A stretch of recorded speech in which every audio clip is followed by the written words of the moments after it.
레위기 25, 이제 26, 27장 3장이 남았는데요. 이거는 결론 파트입니다. 특히 레위기 25장에 아주 특별한 그런 얘기가 나오는데, 어떤 학자들은 이것이 하나님께서 선포하는 그런 실정법인지 아니면은 하나님의 이상을 하나님의 백성들에게 선포하는 것인지 거기에 대해서 갸우뚱갸우뚱 그러면서 이제 논의하고 있어요. 왜냐하면 실제적으로 이스라엘 역사에 있어서 이 25장에 선포된 이 법이 제도적으로 실행되었다는 증거가 한 번도 나타나지 않기 때문에 이거는 아마 하나님께서 그냥 이상적으로 선포하신 것이 아닌가, 그렇게 생각하는 학자들도 많다는 것이죠. 그렇지만 25장을 통해서 우리는 하나님의 속마음, 깊은 속마음을 배울 수가 있고요. 하나님에 대한 뜻이 무엇인가, 또 하나님이 하나님의 백성에 대한 아이디어, 이상은 무엇인가 배울 수가 있습니다. 조금 복잡한 말씀인데 우리랑 관계가 되는 말씀들이기 때문에 여러분 주의 깊게 한번 공부해 보시기 바랍니다. 1절서부터 다시 한번 읽어보십시다. 시작. 여호와께서 시내산에서 모세에게 말씀하여 이르시되 이스라엘 자손에게 말하여 이르라. 너희는 내가 너희에게 주는 땅에 들어간 후에 그 땅으로 여호와 앞에 안식하게 하라. 너는 6년 동안 그 밭에 파종하며 6년 동안 그 포도원을 가꾸어 그 소출을 거둘 것이나 7째 해에는 그 땅이 쉬어 안식하게 할지니 여호와께 대한 안식이라. 너는 그 밭에 파종하거나 포도원을 가꾸지 말며. 1절서부터 4절 어디서부터 선포된 말씀이냐면 보니까 시내산, 호렙산이라 그러죠. 하나님의 산, 거기에서 선포된 말씀이에요.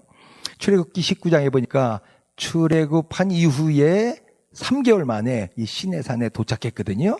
그래서 민수기 10장에 시내산을 출발할 때까지 근 2년 동안 이 시내산에 아무것도 없는 시뻘건 흙만 있는, 바위만 있는 이 시내산에 사람들이 거하고 있었습니다. 이스라엘 사람들이요. 그때 정말 볼 거는 하나도 없는데 하나님의 놀라운 은혜들을 많이 체험했죠. 하나님이 직접 임재하셔서 한나라 모든 백성에게 보여주신 이 임재는 이스라엘 민족밖에 없어요. 그죠? 모든 사람들이 하나님의 임재를 체험했어요. 하나님께서 하나님의 말씀, 하나님의 율법, 십계명 이런 것들을 시내산에서 주시고 또 성막을 만들어서 예배하는 법을 하나님께서 가르쳐 주셨습니다. 마지막 중요한 율법을 지금 하나님께서 주시는데 지금 읽은 것처럼 뭐냐면 안식년에 대한 거예요. 안식년.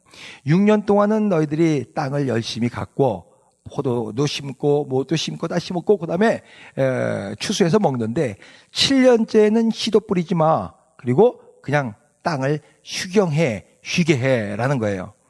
땅만 쉬는 건 아니죠. 땅이 쉬면은 누구도 쉬어요? 농사하던 농부도 쉬죠. 그 당시에는 농경사회였기 때문에 이집트에 있을 때는 유목민들이었어요. 가축을 키우는 사람들이었지만 가나안 땅에 들어와서는 이제 농사를 짓는 사람들을 배웠단 말입니다. 그렇기 때문에 이제 농경사회에서 땅을 쉬게 하는 것, 이것이 바로 안식년이에요. 사람도 쉬고 또 가축도 쉬고 같이 쉬는 것이죠. 1년. 이 안식년은요, 안식일에 뿌리를 두고 있습니다. 힘든 일에서 6일 동안 일하고 7일 날은 쉬어라. 이게 안식일이잖아요. 6년 동안 열심히 일하고 1년은 쉬어라. 이게 안식년이에요. 둘 다 모두 하나님의 계명이기 때문에요. 만약에 안 지킨다 그러면은 아주 엄한 그런 하나님의 심판이 있습니다. 안식일을 안 지키면은 뭐예요? 엄한 벌이 있지요. 돌에 맞아 죽을 수도 있어요. 안식년을 안 지키면 어떻게 되는가요? 하나님께서 어떻게 하시겠다고 26장에 나오는데 한번 읽어보십시다. 다 같이요. 시작. 내가 너희를 여러 민족 중에 흩을 것이요. 내가 같이 한번 읽으십시다. 가만히 계시지 말고 같이 읽으세요. 시작. 내가 너희를 여러 민족 중에 흩을 것이요.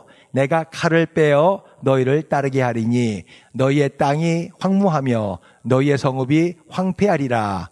너희가 원수의 땅에 살 동안에 너희의 본토가 황무할 것이므로 땅이 안식을 누릴 것이라. 그때의 땅이 안식을 누리리니. 안식년을 1년 동안 가져야 되는데 갖지 못하니까 하나님께서 강제로 땅을 쉬게 하시겠다는 거예요. 강제 휴경을 지금 말씀하고 계세요. 예, 그래서 하나님의 꼭 쉬도록 그렇게 말씀하십니다. 예, 주일날은 꼭 쉬어. 안식년 쉬어. 인간은 쉼이 필요해요. 하나님이 잘 아세요. 쉼이 필요하다는 건. 왜냐하면 하나님이 우리를 만드셨기 때문에 우리가 그냥 일만 하고 살 수 없다는 건 하나님이 잘 아시죠. 그래서 창조주죠. 창조주. 하나님은 이 창조주 안에서 나를 만드신 그분 안에서 쉴 줄 알아야 돼요. 일주일에 하루, 7년에 1년이요. 8절서부터는 더 큰 쉼에 대해서 말씀하고 있어요. 8절부터 한번 읽어봅시다. 다 같이요. 시작. 너는 7 안식년을 계수할지니 이는 7년이 7번인즉 안식년 7번 동안 곧 49년이라. 7째 달 열흘날은 속죄일이니 너는 뿔나팔 소리를 내되 전국에서 뿔나팔을 크게 불지며 너희는 50년째 해를 거룩하게 하여 그 땅에 있는 모든 주민을 위하여 자유를 공포하라. 이 해는 너희에게 희년이니 너희는 각각 자기의 소유지로 돌아가며 각각 자기의 가족에게로 돌아갈지며. 예, 희년이에요. 희년을 선포했습니다. 이 희자가 기쁠 희자가 아니라 복 희자라고 그래요. 그래서 기쁨의 해도 되고 또 축복의 해도 되는 것을 희년, 영어로는 주빌리 그렇게 얘기를 하죠. 히브리어는 요벨 그렇게 얘기하는데 요벨이 무슨 말이냐면 이 짐승뿔을 말해요. 사슴뿔을 말합니다. 그 짐승뿔로다가 뭐를 만드냐면 양안각 나팔을 만들죠. 지금도 쇼파르라 그래가지고 유대인들은 팔아요. 한 200불 정도 되면 이만한 뿔로 된 나팔을 하나 살 수가 있어요. 하나 사올까 지금 생각하고 있는데요. 뿌뿌 아주 부드러운 그런 소리가 납니다. 그래서 무슨 행사가 있을 때는 이 뿔나팔, 요벨 이 나팔을 부는데요. 욤키퍼, 지지난주 있었었죠. 욤키퍼가요. 욤키퍼 속죄일 때 이 나팔을 불어서 이 신년이 시작되는 거예요. 7번째 안식년이니까 뭐예요? 7, 7이 49 안식년, 그 다음에 50년째가 이 희년이거든요. 그러니까 계산하면 어떻게 되는 거예요? 몇 년을 쉬는 거예요? 희년은요. 안식년 49년째 쉬고 50년째 희년을 또 쉬는 거예요. 2년 동안 쉬는 것이죠. 2년 동안 농사도 안 짓고요. 이렇게 살면은 무슨 문제가 생길까요? 예, 앤드류 집사님이랑 유진 집사님 2년 동안 아무 일도 안 하고 있을 때 무슨 일이 생깁니까? 예, 무슨 문제가 생길 것 같습니까? 예, 하나님께서 그 문제를 잘 아시죠? 20절 한번 읽어보십시다. 시작. 만일 너희가 말하기를 우리가 만일 7째 해에 심지도 못하고 소출을 거두지도 못하면 우리가 무엇을 먹으리요? 그러죠? 이게 문제죠. 먹고 사는 게 문제죠. 일을 안 하는데 지금 어떻게 먹고 사는가? 먹고 사는 게 참 문제예요. 인생 살면서요. 아주 기본적인 문제예요. 먹고 사는 게요. 그 해답도 아세요. 그 마음도 아시고 그 해답도 아세요. 21절이요. 시작. 내가 명령하여 6째 해에 내 복을 너에게 주어 그 소출이 3년 동안 쓰기에 족하게 하리라는 거예요. 예를 들어서 지금 밭에서요, 논에서 지금 우리 논에서 쌀이 30가마가 나왔거든요. 근데 6년째 될 때는 하나님께서 3배로 90가마를 주시겠다는 거예요. 그러면은 10가마는 안식년째 먹고 49년째예요. 또 나머지 1년째치는 신년 거 먹고 또 나머지 3년째 거는 뭐예요? 3년째는 씨를 뿌리잖아요. 아직 안 나오잖아요. 그죠? 그때까지 먹을 것까지 하나님께서 다 예비해 놓으시겠다는 거죠. 3년 동안 쓰기에 족하게 주리라라고 하나님께서 말씀을 하세요. 놀라운 은혜죠. 그래서 하나님이 뭐라 그러냐면 내 복 그래요. 내 복을 너에게 준다. 3년의 은혜. 이 기적 같은 일을 여러분 믿으실 수가 있습니까? 네, 아멘. 네, 믿는 사람은 믿습니다. 믿기가 참 힘들죠. 어떻게 이렇게 이런 일이 있을 수가 있는가? 그렇기 때문에 안식년을 지킨다는 거, 희년을 지킨다는 것은 뭐냐면 또 주일도 마찬가지고요. 주일을 내가 쉬고 지킨다는 건 뭐냐면 큰 믿음을 요구하는 거예요. 하나님께서 나를 이 하나님을 섬길 때 이날은 섬기라 그랬는데 섬길 때 하나님께서 나에게 은혜를 주신다는 믿음을 요구하는 것이죠. 왜 하나님은 이 희년제도 50년의 희년제도를 마련해 주셨는가? 10절에 그 해답이 나오니까 다시 한번 읽어보십시다. 시작. 내가 거둔 후에 자라난 것을 너희는 50년째 해를 거룩하게 하여 그 땅에 있는 모든 주민을 위하여 자유를 공포하라. 이 해는 너희에게 희년이니 너희는 각각 자기의 10절이요. 각각 자기의 소유지로 돌아가며 각각 자기의 가족에게 돌아갈지며 자유를 공포하라. 돌아가라. 이것이 중요한 단어예요. 자기의 소유지가 있어요. 그 소유지로 돌아가고 자기의 가족이 있는데 그 가족에게로 돌아가는 거예요. 이 땅은 하나님이 주신 거거든요. 각 지파에게 나누어졌잖아요. 그래서 각 지파에서는 또 각 시족별로다가 각 가족별로다가 나눠져서 내 땅이 생겼는데 그 땅을 세월이 지나가니까 지킬 수가 없었다는 거예요. 가족도 하나님이 주신 가족 아니에요. 근데 이 하나님이 주신 가족을 내가 지킬 수가 없었다는 거예요. 함께 할 수가 없었어요. 왜요? 피 때문에요. 왜 빚을 지나요? 돈이 없으니까 그렇죠. 가난하기 때문에, 빚졌기 때문에 그래요. 아니, 똑같은 땅을 똑같은 사람들이 다 분배받았는데 왜 어떤 사람은 부자가 되고 어떤 사람은 가난하게 돼요? 여러 가지 많은 요인들이 있어요. 게을러서 그럴 수도 있고요. 그죠? 개미와 배짱이요. 배짱이는 굶어 죽잖아요. 개미는 살고요. 게을러서 그럴 수가 있고요. 또 나는 부지런한 사람인데 병이 들 수가 있잖아요. 허리가 다쳐가지고 움직일 수가 없는데 어떻게 농사를 져? 그럴 수도 있고요. 적군이 또 침입해 왔을 수 있고요. 특별히 그 국경 지역에는 항상 적군이 침입해 와서 농사를 전하면 다 뺏어가고 그러잖아요. 누굽니까? 기드온도 그래서 몰래 타작 마당에서 그렇게 타작하는 거 몰래 타작하는 것을 우리가 보죠. 적군들이 다 빼앗아 가니까 먹을 것이 없어지는 거예요. 그래서 가난한 자가 돼요. 먹고 살아야 되는데 지금 뭘 먹고 살지? 애들은 지금 칭얼칭얼대면서 밥 달라고 배고프다고 그러는데 가장으로서는 이건 참 마음 아픈 일이죠.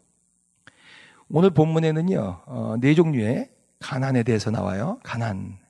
히브리어로 묵이라는 단어가 특별히 여기에 쓰이는데 5번 쓰였는데 구약에서 쓰인 5번 중에서 4번이 오늘 25장에 쓰였어요. 가난. 어떤 가난이 있는가요? 자, 25절 한번 읽어보겠습니다. 왜 가난하게 됩니까? 시작. 만일 내 형제가 가난하여 그의 기업 중에서 얼마를 팔았으면 그에게 가까운 기업 물을 자가 와서 그의 형제가 판 것을 물을 것이요. 가난하게 됐어요. 가난하게 돼서 빚을 지게 됐는데 그래서 하나님께서 주신 그 땅 기업에 얼마를 팔았어요. 땅 일부를 판매한 거예요. 먹고 살아야 되니까요. 여러분들 먹고 사는 문제 때문에 빚 져본 경험이 있으십니까? 빚이 있으신 분 있어요? 나만 있나요? 제가 교회 개척할 때, 막 시작할 때 어떤 목사님이 그 말씀을 하셨어요. 어디서 특별히 지원받지 않는다면 1년에 $10,000씩 빚질 거 각오하고 하세요. 라고 그러더라고요. 그래서, 그럴 거 있나? 믿음으로 하면 다 되는 거지. 그렇게 시작을 했는데요. 8년 동안 4만 불 이상 빚을 졌죠. 카드 5개로다가 그냥 이거 빼고 그냥 맥시멈을 다 그렇게 빼는데 죽을 맛이에요. 빚진다는 거예요. 사람이 빚지고 산다는 이게 정말 못할 일이에요. 빚은 사람을 그냥 피를 말려요. 우울하게 만들어요.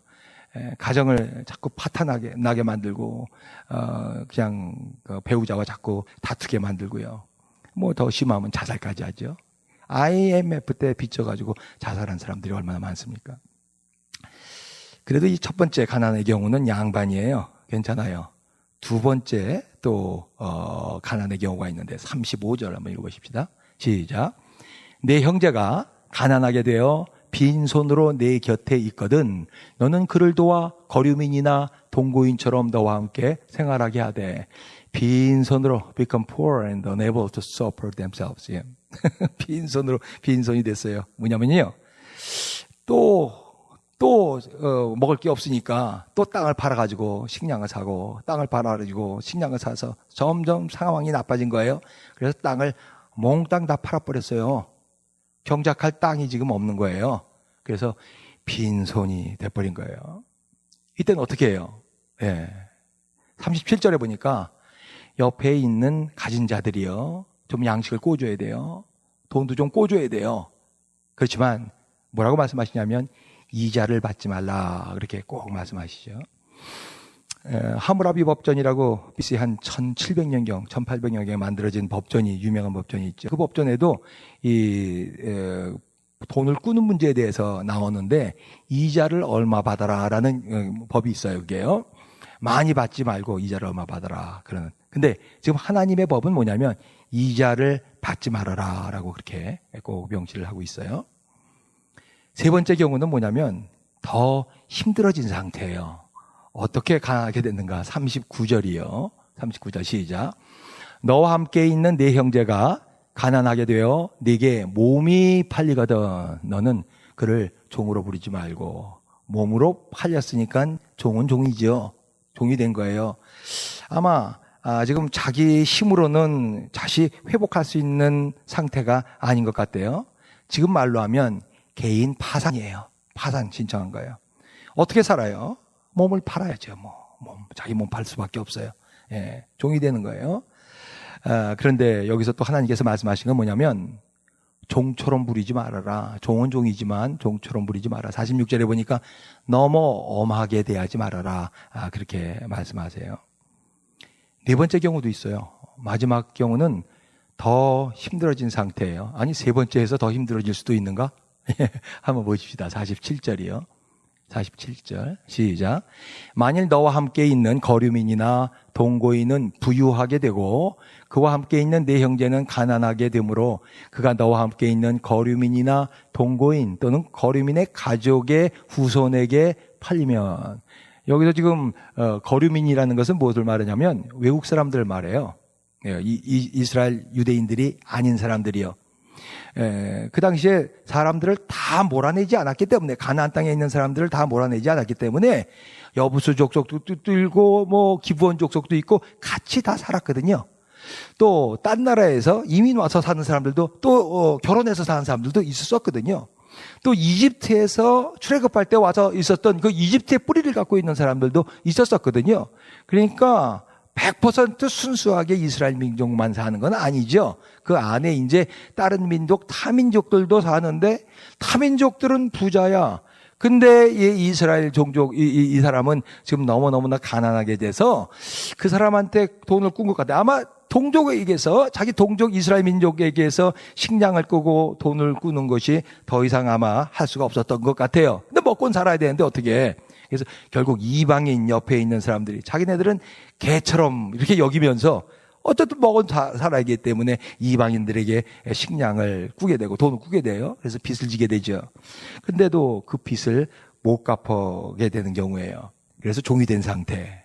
자기 동족에게 종이 된 것이 아니라 이방인에게 종이 된 거예요. 이때는 자기 아내도 팔릴 수가 있고 또 자기 자녀들도 54절에 보니까 같이 종이 될 수가 있어요. 그냥 전 가족이 다 노예화되는 것이죠. 최악의 상태예요. 여러분들은 이렇게 빚 좁은 경험이 있으십니까? 가난한 거예요. 가난. 나는 가난하다라고 생각하시는 분이 계세요? 물질적으로 난 가난한 편이다. 나만 가난한 거야? 두 사람. 나는 부유하다라고 생각합니다. 충분히 먹고 산다. 넘는다. 먹고 넘. 그 사람도 없고. 나머지는 중산층입니까? 가난은 인류의 고질적인 문제예요. 그래서 많은 정치가들, 많은 학자들이 이 가난 문제를 자꾸 씨름을 하죠. 정치가들은 최저임금을 올려. 그 사람들 먹고 살기 힘든데 시간당 7불, 8불이 뭐야? 10불, 15불로 올려. 한국도 그렇고 여기 뉴욕도 브라지오가 그것 때문에 당선은 됐어요. 근데 결과적으로 어떻게 됐어요? 뉴욕도 보니까 실업자가 더 많아지는 거예요. 한국도 보니까 실업자가 더 많아지는 거예요. 좋은 마음일지 몰라요. 어떤 사람은 파퓰리즘이라고 그렇게 얘기하기도 하지만 좋은 마음으로 그렇게 생각할 수도 있어요.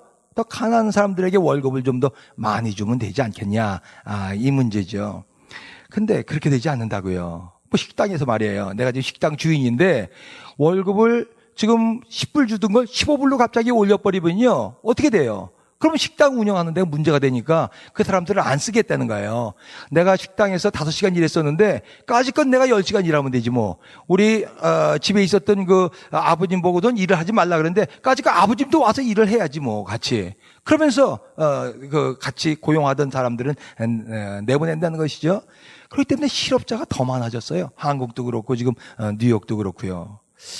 세상은요. 빈익빈 부익부가 돼요. 점점이요. 가진 사람들은 점점 많아지고요. 안 가진 사람들은 점점 많아지고요. 예.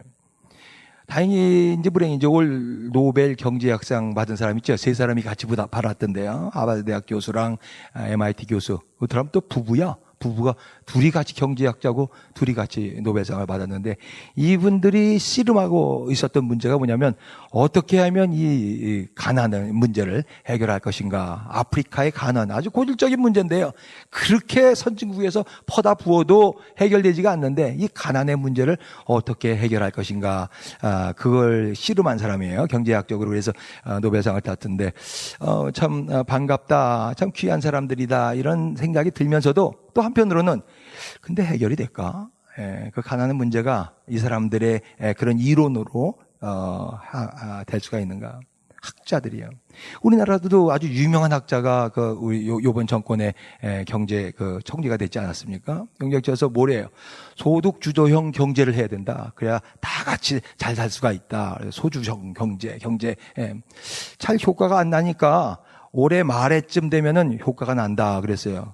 그 효과가 안 났거든요. 더 나빠지니까 또 그 사람이 뭐라 그랬냐면 내년 초쯤 되면 효과가 난다 그랬어요. 근데 지금 벌써 2년이 넘었는데도 효과는 안 나죠. 예, 유명한 학자들이에요. 다 경제학 박사들, 경제 공부한 사람들이거든요. 그냥 골똘하게 가난의 문제를 해결하라고 애써 보는데 그게 쉽지 않다는 거예요. 이 세상에요. 가난을 막을 수 있는 법은 없습니다. 왜냐면요. 인간이 죄인이기 때문에 그래요. 인간의 죄성 때문에 그래요. 탐욕이 있거든요. 가진 사람은 그냥 자꾸 더 가지려고 그러거든요. 억지로 그냥 남이 있는 것까지 뺏어서라도 내가 가지려고 그러는 거요. 우리 한국에서 지금 몇 달 동안 보잖아요. 가진 자들이 얼마나 그렇게 횡포를 하는 거야. 또 인간이 게으름 때문에 그래요. 조금 더 놀고 조금 더 쉬고 이런 죄성이 있기 때문에 가난을 해결하지 못해요. 예? 얼마나 게으른지 몰라요. 미안해요. 아프리카 사람들 여기 안 계시죠. 그래서 거기 가서 일을 안 해요. 일을 안 해. 예. 오히려 여자들 마사이들은 여자들이 다 일을 한다 그러잖아요. 예. 그냥 가만히 앉아 있어요. 어떻게 해야 되는가? 예. 자본주의가 이 문제를 해결할 수가 있는가? 자본주의는 무한 경쟁 아니에요. 예, 여기서는 힘 있는 사람이요. 똑똑한 사람이요. 빽 있는 사람이, 돈을 더 벌 수가 있죠. 뭐 몇 달 동안 조국 사태 보지 않습니까? 그만둬도 1,100만 원을 받는다고요? 이 월급을요? 공산주의가 그러면 되는가? 공산주의에는 경쟁이 없어요. 똑같이 일하고 똑같이 잘 먹고 잘 살자 하는 것이 공산주의죠. 거기서 또 인간의 죄성이 발휘되는 거예요. 내가 왜 근데 더 일해? 내가 더 열심히 일할 필요 없어. 내가 이만큼 일해도 요만큼 받고 내가 이만큼 일해도 요만큼 받는다면 똑같이 공산이라면 내가 왜 더 일할 필요가 뭐 있는가 이거죠. 사람이 만들어낸 제도 갖고서 이 가난을 막을 수가 없어요. 그래서 하나님이 하시는 해법이 오늘 본문에 나옵니다. 48절 49절 한번 읽어보겠습니다. 시작. 그가 팔린 후에 그에게는 속량받을 권리가 있나니 그의 형제 중 하나가 그를 속량하거나 또는 그의 삼촌이나 그의 삼촌의 아들이 그를 속량하거나 그의 가족 중 그의 살부치 중에서 그를 속량할 것이요. 앞부분에서는 무른다라는 말로 나왔는데 여기서는 속량이라는 단어를 썼는데 히브리어 고엘 또 영어로는 다 redemption, redeem 똑같은 말로 썼어요. 빚을 졌어? 옆에 있는 친척이 빚을 졌으면 대신 갚아줘라는 말이에요. 왜냐하면 그 땅은 그 지파에게 주어진 게 아니에요. 그죠? 유다 지파에게 지어졌고요. 또 단 지파에게 그 땅이 지어졌고 에브라임 지파, 각 지파에게 주어졌기 때문에 그 지파에서 그 문제를 해결해. 너희들은 다 한 핏줄 한 가족 아니야? 니들 그 가족에서 해결해. 이러는 말이죠. 그러니까 친족이 갚아주라는 것이 하나님의 해법이에요. 해법 1. 근데 여러분 그게 쉽겠어요? 지금 내 조카가 여기서 지금 빚을 졌는데, 그래서 땅을 팔았는데, 그건 사실 우리 가족에게 준 땅인데, 우리 지파에게 준 땅인데, 근데 내가 갚아준다면요. 저 땅값이 3만 불이야. 3만 불 지불해서 갚아줬다면, 결국은 내 손해죠. 나에서 3만 불이 없어진 것이죠. 예. 그렇기 때문에 강한 그런 공동체 의식, 지파 의식, 가족 의식이 없다면 속량하기가 참 쉽지 않죠. 그 경주 최부자 얘기를 아마 많이 들으셨을 거예요. 그죠? 300년 동안, 부자였었다는 사람, 예. 일제시대 때까지 쭉 300년, 이조시대 때부터 내려오죠. 그 사람이 첫 번째가 뭐예요? 우리 집을 중심으로 동서남북 사방 백리에는 가난한 자들이 없게 하라. 이게 첫 번째 명령이었었잖아요. 내가 잘 먹고 잘 살아서 되는 거 아니야. 주위에 있는 사람들이 다 같이 먹고 살 수가 있어야지. 가난하게 만들지 말아라. 라는 것이 후손들에게 준 명령이었습니다. 이런 사람이 있으면 되죠. 이런 사람이 있으면 이 첫 번째 법이 실행될 수가 있는 것인데, 그렇게 쉽지는 않을 거예요. 해법 2는 뭐냐면 49장 뒤에 나오는 거예요. 그가 부유하게 되면 스스로 속량하되 they may redeem themselves. 스스로 부자가 돼가지고요. 스스로 돈이 많아가지고 좀 열심히 일하거나 아니면 뭐 그냥 획기적인 어떤 방법을 써서 돈을 벌어. 그래서 빚을 스스로 갚어라는 것이죠. 자기 스스로 생기서 힘이 생기면은 참 좋죠. 예. 근데 이런 경우가 많겠습니까? 극히 드물겠죠. 그렇기 때문에 그렇다면은 어떻게 되나? 이 채무자는, 이 가난한 자는 영원히 빚 속에서 살아야 되는가? 가난은 대물림 된다는데 계속해서 대물림 해줘야 되는 것인가? 예, 그렇게 살게 돼요, 사람들이요. 예. 우리는 미국에서 그래도 살고 있다는 게 얼마나 참 행복하고 감사한지 몰라요. 한국에서보다도 훨씬 뛰면 뛸수록 뛰는 만큼 또 그렇게 물질을 모을 수 있는 나라가 그나마 그래도 미국 아닌가 이런 생각이 들어요. 참 쉽지 않아요. 이 가난의 문제를 해결한다는 것이요. 하나님의 놀라운 방법이 오늘 소개됩니다. 54절이요. 시작. 그가 이같이 속량되지 못하면이에요. 희년에 이르러는 그와 그의 자녀가 자유하리니. 예. 지금 하나님께서 이 희년법을 그래서 선포하시는 거예요. 50년마다 하나님이 해결하시는 거예요. 희년에는 모든 채무가 다 면제가 돼요. 종살이를 얼마 했던 간에 그게 끝나요. 땅은 다시 되돌려줘야 돼요. 그리고 헤어졌던 가족들이 다시 만날 수가 있어요. 그동안 이 사람을 묶고 있었던 모든 것들로서부터 자유롭게 되는 것이 이게 희년이에요. 아니, 하나님은 어떻게 이런 방법을 명령하실 수가 있는가? 땅 돌려줘. 어떻게 그렇게 명령하죠? 이거 빚인데. 예, 채무자하고 채권자 입장인데 어떻게 돌려줘? 그렇게 명령하실 수가 있는가? 어떻게 해요? 예, 땅 돌려주라고 어떻게 말씀하시는가? 그 근거가 뭔가요? 23절이요. 23절 시작. 토지를 영구히 팔지 말 것은 토지는 다 내 것임이니라. 너희는 거류민이요 동거하는 자로서 나와 함께 있느니라. 예, 토지는 누구 거예요? 하나님 거라는 거예요. 맞죠? 천지를 누가 만들었어요? 하나님이 창조하셨죠. 하나님이 땅을 만들어주셨어요. 만든 사람이 임자죠. 하나님이 소유주예요, 이 땅에. 인간은 이 땅을 소유할 수가 없어요. 하나님이 뭐라 그래요? 너희는 거류민이요 통고하는 자로 지금 여기에 있는 거야. 네 땅이 아니야. You are foreigner and strangers. 이방인으로 지금 잠깐 거하는 거지. 이거는 내 거야 라고 하나님께서 분명히 선포하시죠. 주일이 하나님인 것처럼요. 11조 10의 하나가 하나님인 것처럼요. 이 땅 하나님 거라고 분명히 하나님께서는 선포하고 계세요. 그러니까 돌려줘라고 그렇게 하나님께서 말씀하시고 내가 이 사람한테 준 거니까 돌려줘 그렇게 말씀하실 수가 있는 것이죠. 하나님의 뜻이에요. 하나님의 백성의 회복을 하나님께서는 원하시고 계십니다. 우리를 묶고 있는 것들이 있어요. 이 세상에 살면서요. 물질적으로 묶여 있거나 정신적으로 또 육신적으로 묶여 있을 수도 있고 사회적으로 묶여 있을 수도 있고 북한 사회 상황적으로 묶여 있을 수도 있고요. 이렇게 묶여져 있으면요, 내가 아무리 그냥 열심히 살아도 안 돼요. 내가 뭐 아픈데 어떻게 열심히 일하겠어요? 내가 허리가 다쳐가지고 누워있는데 어떻게 일하겠어요? 성실하게 내가 살려고 애를 써도 안 돼요. 우리 홍 집사님이 텍스타일 하시는데 그러시더라고요. 있을 때, 맨 처음에 시작할 때는 지금 한국 사람들, 그 텍스타일 하는 사람들이 100명 이상이 회사가 있었었는데 지금 뭐 40여 개 나왔다는 거예요. 왜요? 다 인터넷 들어가서 직접 하니까. 아마존에서 그 만들어서 다 그렇게 하니까, 뭐 기업들이 얼마나 망하고 있어요. 내가 아무리 열심히 해도 그게 될 수가 없는 거거든요. 이민자들 상대로 하고 있는 이 비즈니스들이요. 이민교회도 마찬가지예요. 점점 안 되거든요. 왜냐면 이민자들이 안 들어오는데요. 이민자들은 벌써 끝났는데 들어오는 거. 잠깐 왔다가 방문 왔다가 뭐 체류와 1, 2년 왔다가 들어가긴 해도 이제 잘 이민자들은 들어오지 않거든요. 그렇기 때문에 이민자들을 상대로 해서는 비즈니스들은 점점 안 되는 거죠. 이민교회들은 점점 안 되죠. 매년 문을 닫아요. 저쪽이 지금 LA도 그렇고 지금 뉴욕, 뉴저지 교회들이요.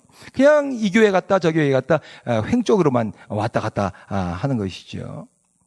예, 이 세상 산다는 게 그렇게 쉽지 않아요. 그냥 나를 이렇게 옥죄는 것들이 있다는 말입니다. 그런데요, 믿는 자에게는 하나님이 뭐라고 말씀하시냐면 하나님의 희년이 있다 그런 거예요. 희년이요, 주빌리.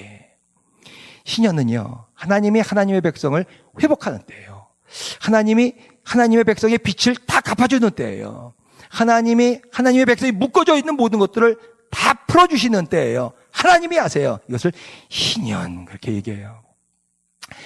내 욕심으로 생긴 빚이 있죠. 그것이 아니라면요, 하나님께서는요, 하나님 갚아주십니다. 그 빚을요.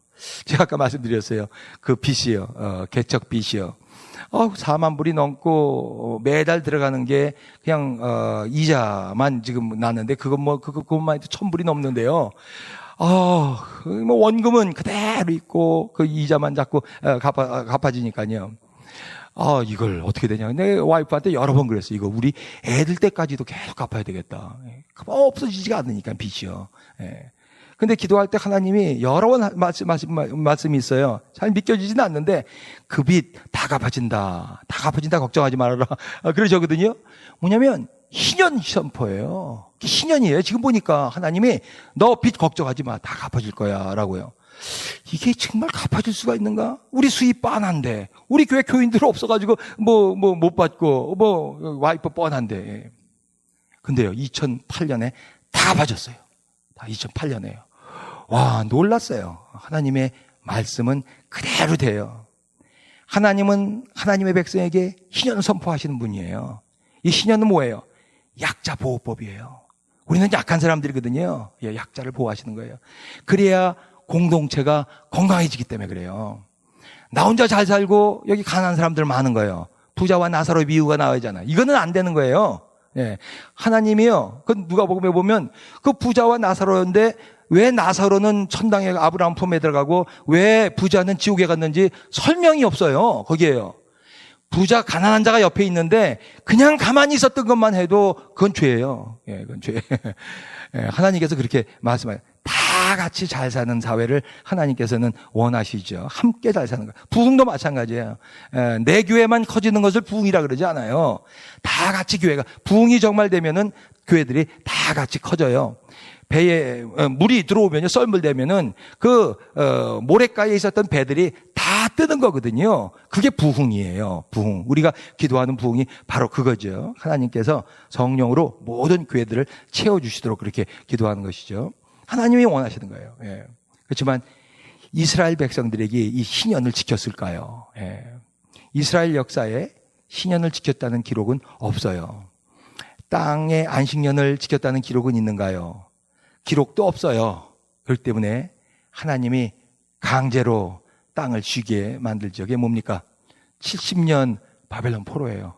70년 땅을 강제로 쉬게 만드신 거예요. 신년은 중요한 개념이에요. 성경에서요. 어떻게 보면 복음의 핵심이에요. 신년이요. 그래서 이 신년은요, 여러 사람을 통해서 다시 선포가 됐는데 이사야 선지자를 통해서 선포된 신년이 아주 유명하죠. 이사야 61장 1절 2절 다시 한번 읽겠습니다. 그러니까 말미암아 700년 뒤에요. 시작. 주 여호와의 영이 내게 내리셨으니 이는 여호와께서 내게 기름을 부으사 가난한 자에게 아름다운 소식을 전하게 하려 하심이라. 나를 보내사 마음이 상한 자를 고치며 포로된 자에게 자유를, 갇힌 자에게 노임을 선포하며 여호와의 은혜의 해와 우리 하나님의 복음의 날을 선포하여 모든 슬픈 자를 위로하되. 여기서 여호와의 은혜의 해, 은혜의 해, 이것이 하나님께서 말씀하시는 희년이에요. 여호와의 은혜해. 이 여호와의 은혜해가 어떻게 이루어지는가, 선포되는가. 누가복음 4장에 또 나와요. 16절서부터 다시 한번 읽어봅니다. 시작. 예수께서 그 자라나신 곳 나사렛에 이르사 안식일에 늘 하시던 대로 회당에 들어가사 성경을 읽으려고 서심해 선지자 이사야의 글을 들이거늘 책을 펴서 이렇게 기록된 데를 찾으시니 곧 주의 성령이 내게 임하셨으니 이는 가난한 자에게 복음을 전하게 하시려고 내게 기름을 부으시고 나를 보내사 포로된 자에게 자유를, 눈먼 자에게 다시 보게 함을 전파하며 눌린 자를 자유롭게 하고 주의 은혜를 전파하게 하려 하심이라 하였더라. 책을 덮으며 그 맡은 자에게 주시고 앉으시니 회당에 있는 자들이 다 그를 주목하여 보더라. 이에 예수께서 그들에게 말씀하시되 뭐라 그래요? 이 글이 오늘 너희 귀에 응하였느니라. 그래서 fulfilled 그랬어요. 그 주의 은혜해가 희년이 예수 그리스도를 통해서 성취됐다는 말씀이에요. 예수님의 복음의 사역이에요. 사람들을 질병 걸린 사람들 질병에서 해방시키셨습니다. 사단 마귀에 묶여져 있던 사람들을 해방시켰어요. 우리들을 모든 죄악의 굴레에서 그 속박에서 해방시키셨어요. 가난에서 해방시키셨어요. 마태복음 6장 33절에서 뭐라 그래요? 너희는 먼저 그의 나와 그의 의를 구해라. 그러면 이 모든 건 내가 다 너에게 주리라라고 선포하셨어요. 가난할 필요 전혀 없다는 거예요. 하나님의 의만 먼저 구하라 그렇게 말씀하셨어요. 예수님은 우리에게 해방을 주러 오셨어요. 회복을 주러 오셨어요. 이게 희년이에요. 희년. 희년은요, 예수님의 재림으로 완전히 성취됩니다. 영원한 희년은 하나님의 나라예요. 완전한 자유는 하나님의 나라에 있어요. 근데 우리가 어떻게 알아요? 이 세상에 살면서 하나님의 나라가 있다는 걸 우리가 봤나요? 알 수가 있나요? 예수님의 초림으로요. 첫 번째 오신 초림으로 또 성령 강림을 통해서 우리는 희년을 맛봤어요. 그리고 지금도 맛볼 수가 있어요. 바디메오는 소경이었었는데 예수님이 눈을 뜨게 치유해 주셨어요. 뭐예요? 하나님의 희년을 맛보게 해준 거예요. 영원하게 치유되지도 않았어요. 왜냐하면 바디메오도 죽었으니까요. 벌써 2000년 전에 죽었으니까요. 근데 그 희년을 맛봤죠. 나사로는 죽었다가 다시 부활했어요. 근데 영원히 사는 건 아니에요. 나사로도 죽었거든요. 또 늙어서요. 그렇지만 희년, 치유하시는 하나님의 희년은 맛봤다고요. 하나님은 우리에게 희년을 맛볼 수 있게 해주세요. 완전한 희년은 하나님의 나라가 있어요. 하나님의 나라는 가난도 없어요. 질병도 없어요. 죽음도 없어요. 사단 마귀의 공격도 없어요. 영원한 기쁨만 있습니다. 영원한 희년만 있습니다. 나와 여러분들의 고향이 될 수 있길 간절히 바랍니다. 믿는 자는 뭐예요? 하나님의 희년을 믿고 사는 사람이에요. 하나님의 희년이요. 주빌리. 하나님의 회복이에요. 여러분들은 하나님의 희년을 믿습니까? 믿기를 간절히 바랍니다. 나는 하나님의 희년을 믿습니다. 다 같이 해보십시다. 시작. 나는 하나님의 희년을 믿습니다. 다시 한번요. 시작. 나는 하나님의 희년을 믿습니다. 하나님의 희년을 믿는 자는 지금 여기서도 희년을 경험하면서 살 수가 있습니다. 그 희년을 맛볼 수가 있는 거예요. 희년을 못 믿어요? 그러면요, 시편에서 그렇게 하나님 말씀하셨어요. 그들은 내 안식에 들어오지 못하리라 그랬어요. 희년을 못 믿으면요. 희년을 믿어요? 그럼 히브리서에서 또 이렇게 말씀하셨어요. 안식할 때가 하나님의 백성에게 남아있도다 그랬어요. 하나님을 믿는 하나님의 백성에게는 그 안식이 남아있어요. 그러면서 하나님 말씀하신 말이에요. 저 안식에 들어가기를 힘쓸지니라 그랬어요. 힘쓸지니라. 그냥 들어가는 게 아니에요. 안식에 못 들어가게 우리를 방해하는 사단 마귀의 역사들은 계속 있다고요. 여기에 걸려 넘어지면 안 돼요. 저 내 안식에 들어가기를 힘쓸지니라. 세상에서 신자는 끊임없이 공격을 받아요. 이게 고달파요. 그렇지만 회복하시는 하나님이 계십니다. 여러분의 가정을 회복하십니다. 여러분들의 사업들을 회복하십니다. 여러분들의 교회를 하나님께서 반드시 회복하십니다. 70년 동안 포로로 있으라라고 하나님께서 70년을 선포하시잖아요. 예, 회복이 가능한가요? 회복시키셨잖아요. 하나님이 하신 일이죠. 몇 주 전에 110편, 126편 우리 공부했어요. 여호와께서 시온의 포로를 돌려보내실 때에 우리는 꿈꾸는 것 같아도다. 예, 나와 여러분들이 바로 이 꿈의 주인공이 되시길 간절히 바랍니다. 우리에게 이때가 있어요. 꿈꾸는 것 같을 때가 분명히 있습니다. 4만 불 넘는 최 목사의 빚이 한꺼번에 확 갚아지는 그런 때가 있었어요. 예, 나는 하나님의 희년을 믿습니다. 다 같이요. 시작. 나는 하나님의 희년을 믿습니다. 희년이에요. 예. 레위기 25장을 오늘 공부했습니다. 안식년과 희년에 대한 얘기예요. 그 뿌리는 뭐라고 말씀드렸습니까? 안식일이에요. 안식일이 안식년이 되고, 안식년이 50년 희년이 되고, 희년이 영원한 희년이 돼서 영원한 안식에 들어갈 날이 우리에게 있는 거예요. 하나님은 나와 여러분들에게 쉼을 주시길 원하십니다. 무엇보다도요, 가장 기본이 되는 안식일을 여러분 잘 지키세요. 주일을 하나님 중심으로 사세요. 믿음을 하나님께 보이세요. 하나님의 안식에 들어가기를 힘써야 돼요. 세상이 여러분들을 자꾸 안식 못 지키게 하더라도요, 하나님 힘써서 지키셔야 돼요. 안식일에 자녀 중심으로 살지 마세요. 안식일에 여러분 사업 중심으로 살지 마세요.